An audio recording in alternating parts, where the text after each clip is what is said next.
Happy Patch Tuesday, everyone.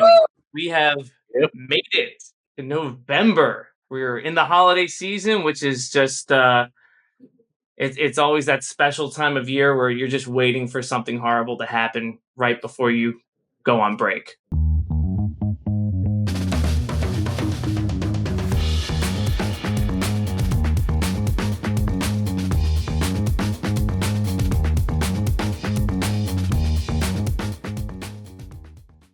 Right off the bat, there are a ton of RCEs this month, but that seems like a common theme for the last yeah, for the last at least 3 to 4.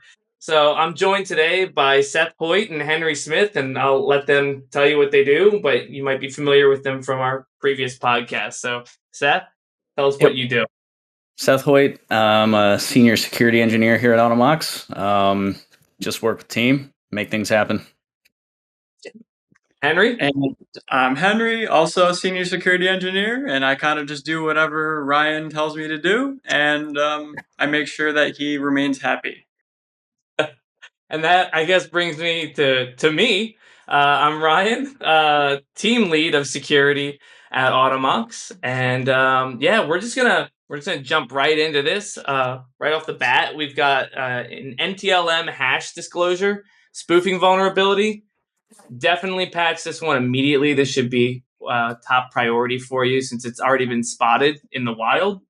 Um, it does require user interaction, but it's this same old story of phishing email comes in, someone clicks it, and they've got the ability to authenticate as your user.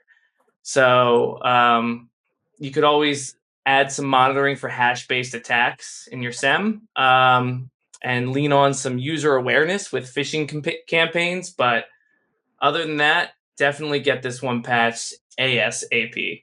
So. Yeah. Anything to add, you two? No. That pretty much sums that one up. Short and sweet. Yeah, it's a simple one.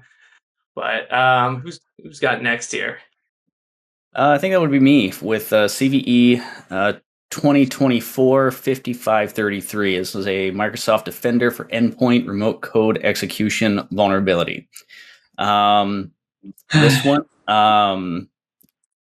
has not been publicly exploited yet, but is kind of funny because this one is actually for Windows Defender being able to do an RC. So this one, again, it does require user interaction. So clicking on a link, phishing, things like that, which people relying on AI these days, those phishing attacks are getting more and more complicated, complex looking, so a lot easier to trick users. So and then something else to point out, this one is only on Windows 10, specifically version 1809. And that is for both 32 and 64-bit. So if you are on Windows 11, this does not affect you. But yeah, again, basically, clicking on a link is required for this one. So there is user interaction. Yeah, that one, when I was looking, really caught my eye too. And kind of to your point, it feels very ironic that an attacker could abuse a legitimate service, and not only a legitimate service, but the very service responsible for defending endpoints. And then, to your point about Windows only being Windows 10, it makes me wonder, like, what's different about the implementation of Defender for Windows 11 and Windows 10. But I'm sure Microsoft won't tell us. And I think, if I'm correct, Windows 10 actually got extended by another year. So I'm wondering what kind of like challenges that kind of leaves Microsoft in to kind of develop around both of them right now, especially with how different they are. Right. So, but yeah. And this one, too, I don't think there's really any, if I was reading correctly, there's nothing really any action to take in terms of patching. I think it was more.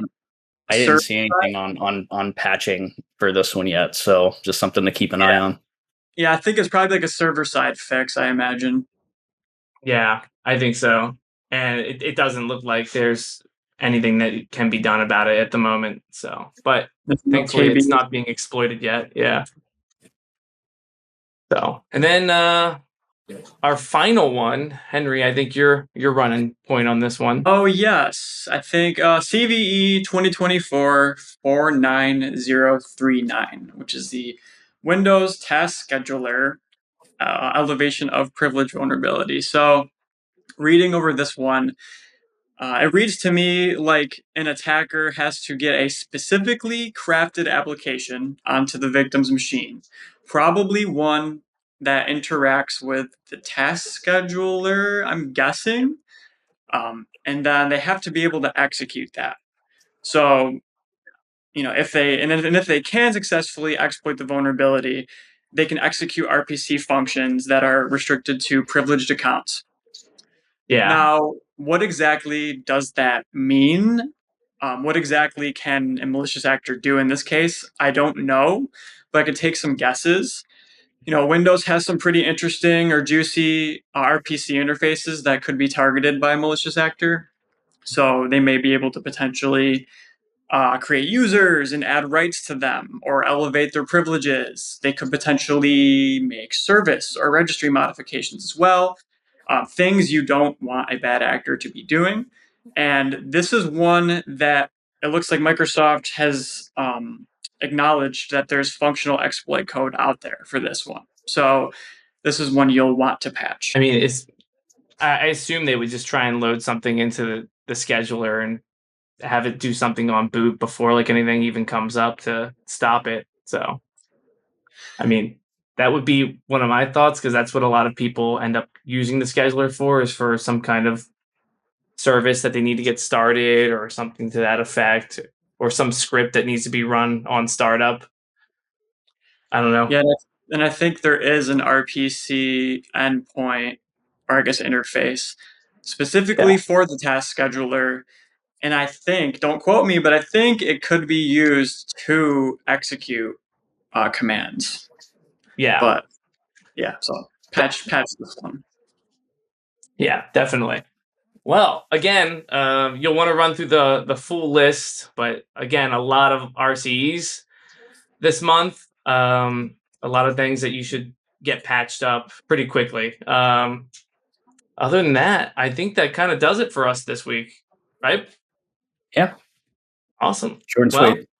Yeah, short and sweet this week. Thanks everyone for yeah. Thank you all for tuning in and joining us again, and we'll see you next month. Yeah.